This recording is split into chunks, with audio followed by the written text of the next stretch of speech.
Now we are solving our fourth question. ये भी एक इंपॉर्टेंट क्वेश्चन है, ये बहुत इंपॉर्टेंट क्वेश्चन है, बच्चे से बहुत ही गलती हो जाती है इस क्वेश्चन में, बच्चों से बहुत गलतियाँ हो जाती हैं। सो देखना कैसे कैसे कर रहा हूँ मैं, सुना ध्यान से एकदम। ये टेबल गिवन होगी, ठीक है, ये टेबल गिवन होगी एग्जाम में। अब ये ज़रूरी नहीं है कि तुमको ये गिवन हो, ठीक है, ये गिवन हो ना हो ये ज़रूरी नहीं है। ग्रॉस आउटपुट गिवन हो ना हो ये ज़रूरी नहीं है। टेबल में अलग से तो होगा ही होगा, अलग से देखो यहाँ पे ना, gross output required satisfy 90 120, but table में हो या ना हो ये ज़रूरी नहीं है गिवन, बट निकालना पड़ेगा। अभी कैसे निकलता है, इंडस्ट्री 1 जितने भी हो, 1 कह सकते हैं, एक्स वाई कह सकते हैं, कुछ भी कह सकते हैं, 80 + 60, हाँ एफ डी गिवन होगा, एफ डी तो पक्का गिवन होगा, मतलब ये 3 चीज़ गिवन होंगी होंगी, ये चौथी चीज़ गिवन हो ना हो ये ज़रूरी नहीं है, तो खुद से निकालना पड़ेगा। निकालना क्यों बता दूंगा बाद में, निकालना क्यों है। तो सिंपल, इसको प्लस कर, तीनों को प्लस कर देना, तो ये आ जाएगा हमारे पास, ठीक है। 80 + 60 + 60 = 200, 50 + 150 मतलब 50 + 100 + 150 = 300। तो ये निकालना पड़ेगा, ये गिवन हो भी सकता है नहीं भी हो सकता, तो ये निकालना पड़ेगा, ठीक है। अभी निकालना क्यों है, ताकि हम मैट्रिक्स बना सकें, हमारी जो मैट्रिक्स है वो बना सकें, ताकि हम जो हमारी मैट्रिक्स बनेगी इनपुट आउटपुट मॉडल में, जो हमारी बनेगी टेक्नोलॉजी मैट्रिक्स, वो बना सके ताकि हम। अब वो कैसे बनेगी, 80, अब यहाँ पे गलती बहुत बच्चों से होती है, सुनना ध्यान से, 80 जो लिखा मैंने यहाँ पे लिख दिया चुपचाप से 80, कोई दिक्कत नहीं है। अब मैं 80 को भी 200 से डिवाइड करूँगा, इस तरह चलता हूँ मैं, इस तरह चलता हूँ। एंड 50 को भी 200 से डिवाइड करूँगा, एंड लेबर डेज को देखेंगे बाद में करना है कि नहीं करना है। 80 को भी 200 से करूँगा, एंड 50 को भी 200 से करूँगा। 300 से मत कर देना 50 को, बच्चे गलती नहीं करते, 300 से कर देते 50 को, है ना, क्योंकि ये आई का है 200, तो सिर्फ आई वाले से होगा, इस वाले आई वाले से होगा, ठीक है। तो 80 भी 200 से होगा, 50 भी 200 से होगा, एंड देन 60 300 से होगा, एंड 100 भी 300 से होगा, है ना। गलती मत कर देना कहीं 80 को 200 से कर दो एंड 50 को 300 से कर दो, ऐसा मत करना, ये बहुत मेजर गलती है, बच्चों से होती ही रहती है गलती, तो मत करना। 80 को 200 से, देन 50 को भी 200 से करना, देन 60 को 300 से, एंड 100 को 300 से करना। So it will be our technology matrix, ठीक है। And as we all know कि फॉर्मूला होता है हमारे पास, x = ax + d का फॉर्मूला होता है ना। तो gross output satisfy final demand, D given है हमारे पास, ए हमने निकाल ही लिया है, तो एक्स हमको पता ही होता है। So now let's see the formal solution of it. I hope ये समझ गए होंगे यहाँ पे गलती क्या क्या होती है बच्चों से, है ना, तो ये गलती नहीं करनी है। और नेक्स्ट इक्विलिब्रियम टेस्ट को बता ही चुका हूँ पिछले क्वेश्चन में। लेबर डे, हाँ फिजिबिलिटी चेक करनी होती है। फिजिबिलिटी चेक में क्या करना होता है ना, कि हमें टोटल लेबर, इसमें डेज गिवन है, टोटल लेबर इसको बिना देखे, 250 बिना देखे 250 है कि नहीं, इसको बिना देखे हमको निकालना होता है actual total labour days requirement निकालनी होती है, खुद से निकालनी होती है बिना 250 का यूज़ किए, है ना, कोई यूज़ ही नहीं होगा, बेसिकली कोई यूज़ होता ही नहीं है। एंड अगर जो अवेलेबल गिवन है उससे कम है या तो उसके बराबर है तो फिजिबल है, और अगर उससे ज़्यादा हो गया, मतलब अवेलेबल तो कम है और रिक्वायरमेंट ज़्यादा हो गई, तो फिजिबल नहीं होता, है ना, तो नॉट फिजिबल लिख देना। So let's see it's formal solution कैसे होगा। सो टेक्नोलॉजी मैट्रिक्स हमने निकाल ली 80 50 200 करके, देन ग्रॉस आउटपुट, है ना, for new final demand, Hawkins Simon condition ही गिवन। अच्छा कुछ वेरीफाई भी करना था क्या, अच्छा हाँ, also test Hawkins Simon condition for viability system. तो लेट्स सी कैसे होता है, जब भी हम लोग कहें हॉकिंस साइमन, इस यही आता है खाली एक, हॉकिंस साइमन की आती है वाइबिलिटी टेस्ट, तो कैसे करना है लेट्स सी। हमारी जो होती है लियोन्टिफ मैट्रिक्स जो होती है हमारी, विच इज़ I - A, है ना, I - A matrix which is Leontief matrix, इसको निकालना। एंड अगर इसके जो डायगोनल में एलिमेंट होंगे, फर्स्ट कंडीशन ही है सारे पॉजिटिव होने चाहिए, first condition. Then second condition would be कि सारे इसका जो होगा डिटर्मिनेंट जो होगा I - A, डिटर्मिनेंट जो होगा I - A का, वो होना चाहिए पॉजिटिव, है ना, 0 से बड़ा होना चाहिए, 0 भी नहीं होना चाहिए, 0 से बड़ा ही होना चाहिए, ठीक है, 0 से और नेगेटिव भी नहीं होना चाहिए, ठीक है, 0 से बड़ा होना चाहिए, मैं डिटर्मिनेंट इसका बराबर नहीं, सिर्फ बड़ा ही होना चाहिए। अच्छा जीरो क्यों नहीं होना चाहिए? अगर वन, क्योंकि हमें पता है जब इन्वर्स निकालेंगे हम तो डिवाइड में लिखना पड़ता है ना। जब भी हम निकालते हैं इन्वर्स तो हम डिवाइड में लिखना पड़ता है डिटर्मिनेंट को, डिटर्मिनेंट ऑफ आई माइनस ए लिखना पड़ता है, डिवाइड में लिखना पड़ता है। तो जीरो हो गया तो डिवाइड में जीरो आ जाएगा, विच इज़ नॉट पॉसिबल। इसे जीरो भी नहीं होना चाहिए, जीरो से बड़ा ही होना चाहिए determinant. So let's see formal solution कैसे करना है इसे। तो टीएम निकाल लिया था हमने, टेक्नोलॉजी मैट्रिक्स, फाइनली मैडम को गिवन ही था। And Hawkins Simon condition of viability test करते हैं पहले। तो Leontief matrix I minus A matrix हमने निकाल ली। देखो तो डायगोनल एलिमेंट पॉजिटिव है दोनों, तो एक कंडीशन सेटिस्फाई हो गई हमारी। The diagonal elements are positive, one condition satisfied, है ना।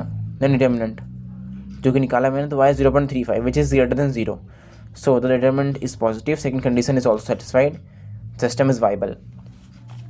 सो फर्स्ट पॉइंट तो हमारा हो गया, है ना। Gross output required satisfy final demand also test. तो फर्स्ट पॉइंट हमारा हो गया ये point. Then moving forward towards the second point which is if labour available day. अच्छा ग्रॉस आउटपुट रिक्वायर्ड निकालना है, अब तो निकाला नहीं है ना हमने, फर्स्ट वाला भी हुआ नहीं है। ग्रॉस आउटपुट को x मान लिया एंड x हमारा होता है ये, वी नो लिख दिया मैंने यहाँ पे, बट हम ये तो बता चुका हूँ कैसे निकालते हैं हम, है ना। कैसे निकालते हैं, ए होता है हमारा ax प्लस डी होता है, तो इसको इधर भेजेंगे, x कॉमन ले लेंगे तो आ जाता है हमारा i इसका इन्वर्स इंटू डी। तो आई होप ये तो पता होगा अगर आपने पिछली वीडियो देखी होगी तो। ये जो सीरीज़ है ना इसमें सब वीडियो देखना लाइन बाय लाइन, तभी समझ में आएगा अगला क्वेश्चन, वरना समझ नहीं आएगा। तो आई होप आपको ये समझ में आ गया होगा मैंने मैट्रिक्स कैसे बनाई एंड मैंने कैसे टेस्ट किया वाइबिलिटी को, and now see how I am finding the gross output. तो ये हमारा फॉर्मूला होता है, आई माइनस ए का इन्वर्स निकालते हैं विच इज़ दिस। तो डिटरमिनेंट पहले निकाल चुके थे टेस्ट करने के लिए, वाइबिलिटी को डिटरमिनेंट पहले निकाल चुके थे ना, विच 0.35, तो पहले से निकला हुआ था तो कोई दिक्कत नहीं है। एडजॉइंट ए सिंपल है, जो हमारी ये मैट्रिक्स थी इसमें इसको वहाँ भेज दिया, इसको यहाँ भेज दिया एंड इन दोनों साइन चेंज कर दिए, ये भी निकल गया। देन इन्वर्स आ गया हमारे पास, इन्वर्स आ गया, then x is equal to into कर देना है। तो मल्टीप्लाई करना तो आपको आई क्या होगा, तो मुझे भरोसा है कि मल्टीप्लाई तो कर लोगे आप। देन ये आगे मल्टीप्लाई करके the gross output required to satisfy the new final demand is 240 units for industry 1 and 270 units for industry 2। Now the next thing feasibility, है ना। तो अब मैंने क्या कहा था, लेबर डेज हम खुद से निकालते कितने में चाहिए, एंड अगर वो अवेलेबल से ज़्यादा होंगे मतलब तो हो जाएगा अनफिजिबल, नॉट फिजिबल हो जाएगा। सो निकालते हैं, फिजिबिलिटी चेक करते हैं, labour constant. So labour constant निकाला कैसे, 200 को, क्योंकि हम यहाँ डिवाइड करते थे तो 100 भी डिवाइड हो गया 200 से, एंड 300 यहाँ डिवाइड किया था तो 120 डिवाइड हो गया 300 से। तो लेबर कांस्टेंट आ गया हमारे पास 100 divide by 200 and 120 divide by 300। I hope ये समझ होंगे कैसे आया, 100 को 200 से क्यों किया एंड 120 को 300 से क्यों किया। देखो लेबर डेज हमारे पास गिवन था, but to find out the labour coefficient L, हमको इसमें से कुछ चाहिए ना, अगर तो हमको डिवाइड करना पड़ता है 200 डिवाइड बाई 100, 120 डिवाइड बाई 300, तब जाके मेरे लेबर कोफिशिएंट आएंगे which is this 0.5 0.4। Total labour is required, ये क्या कहा था मैंने कि कितना एक को चाहिए, कितना एक को चाहिए एक सिंगल प्रोडक्ट बनाने के लिए, तो इसको चाहिए 0.5 लेबर डेज चाहिए एक बनाने के लिए, एंड हमने बनाया 1240, है ना, एक्स के मतलब आई के, हाँ आई कह सकते हैं, देन आई देन 2 के डबल मतलब हाँ फर्स्ट के एंड सेकंड के। तो 0.5 मल्टीप्लाई हो गया इससे, बिकॉज 0.5 1 का था यानी 2 का था, तो 0.5 मल्टीप्लाई होगा 240 से, देन 0.4 मल्टीप्लाई 270 से, एंड देन दोनों को प्लस कर दिया, क्योंकि इसका ऑर्डर था 1 इंटू 2 का ऑर्डर था, इसका 2 इंटू 1 का था, तो रिजल्टिंग मैट्रिक्स आनी चाहिए 1 में ही आनी चाहिए, बिकॉज हम टोटल निकालना है ना, टोटल की तो वैल्यू 1 में एक ही सिंगल यूनिट आएगी, सो दैट्स वाई। सो इसमें आ गया 228, मतलब हमें जो रिक्वायर्ड है 228 है एंड अवेलेबल 250 है, मतलब ये सोल्यूशन फिजिबल हो गया कि रिक्वायर्ड मतलब हम सफिशिएंट अमाउंट है हमारे पास लेबर डेज के, तो इस सोल्यूशन फिजिबल है। देन इक्विलिब्रियम प्राइसेस देखते हैं। तो इसके लिए बताया था फॉर्मूला मैंने, फॉर्मूला विल बी दिस। ये तो बताया रखा है मैंने कि ये उसके बराबर होते हैं आई माइनस ए का इन्वर्स का ट्रांसपोज कर दो, अच्छा ट्रांसपोज का इन्वर्स कर दो, एक ही चीज़ होती है। तो इन्वर्स तो हम निकाल चुके हैं पहले ही, तो जो उसको ट्रांसपोज कर देना एंड वी ये रहा, वी निकाल रखा W इंटू एल। 60 रुपये वेजेट दे रखा, देखो 60 रुपये गिवन था वेजेट, 60 रुपये पर लेबर डे अब पर लेबर डे गिवन है तो तभी मैं कर रहा हूँ। अगर पर आर गिवन होता ना तो मैं नहीं करता, तो मैं कुछ जुगाड़ करता और डे में कन्वर्ट करता पहले इसको, तब करता। बट नॉर्मली ऐसा डे में गिवन होता है, मतलब नॉर्मली यूनिट सेम होती है, आर में हो तो आर में होगा, डे में होगा डे में होगा, नॉर्मली यूनिट सेम होती है, नॉर्मली यूनिट सेम ही होती है। तो मैंने निकाल लिया। आई आपने पिछला वीडियो देख रखा होगा जिसमें ये बता रखा है मैंने कि ये मैंने कैसे करा, वरना उसमें समझ नहीं आएगा ना आपको फिर। तो ये निकाल लिया, देन सिंपल जैसे मल्टीप्लाई करना है,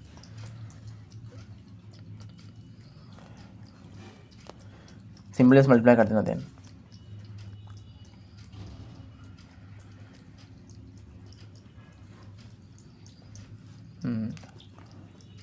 हर जगह गड़बड़ कर रखी फॉर्मूले में,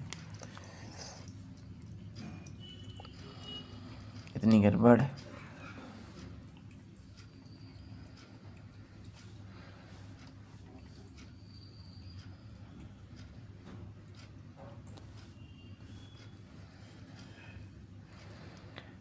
एंड जॉइंट, अच्छा ये सब ना मैंने कर दिया है बेवकूफ़ी में, बट ये सब करने जो थे नहीं बेसिकली, क्योंकि इन्वर्स तो हम निकाल चुके हैं ऑलरेडी, है ना, इन्वर्स तो हम निकाल चुके हैं, बस इन्वर्स का ट्रांसपोज कर दो।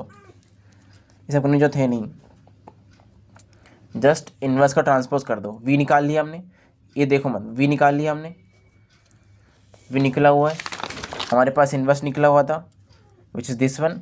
अब बस 0.2 को यहाँ लिख दो एंड 0.25 को ऊपर लिख दो, बस 0.25 बोले 0.2 यहाँ लिख दिया, ये हमारा ये आ गया। जस्ट अब इस सिंबल से मल्टीप्लाई कर देना v से, तो मल्टीप्लाई करके ये वैल्यू आ जाएगी हमारे पास। The equilibrium prices are approximately 17, हाँ ये लिखना जरूरी है अप्रॉक्सीमेट, पॉइंट में आंसर आ रहा है ना हमारा, ऐसे आंसर नहीं आ रहा तो लिखना जरूरी है approximate. 74.28 for industry 1 and 58.29 for industry 2। I hope आपने पिछली वीडियो देखी होगी एंड ये वीडियो देख ली अगर, तो आपको समझ में आ गया होगा। इन्वर्स पहले से निकला हुआ था हमारे पास, उसको बस ट्रांसपोज करना है बस एंड वी से मल्टीप्लाई कर देना है, एंड वी हमारा ये रहा वी, ये मैंने बताया वो अच्छे से पिछली वीडियो में। और फॉर्मूला याद रखना, दोबारा लिखा रहा हूँ फॉर्मूला में, विच इज़ आई माइनस ए का इन्वर्स जो कि पहले से निकला हुआ था हमारे पास, इस पूरे का ट्रांसपोज इनटू वी करना है। Thank you for watching, I hope समझ गए होंगे आप। If you have any doubts you can ask in comments.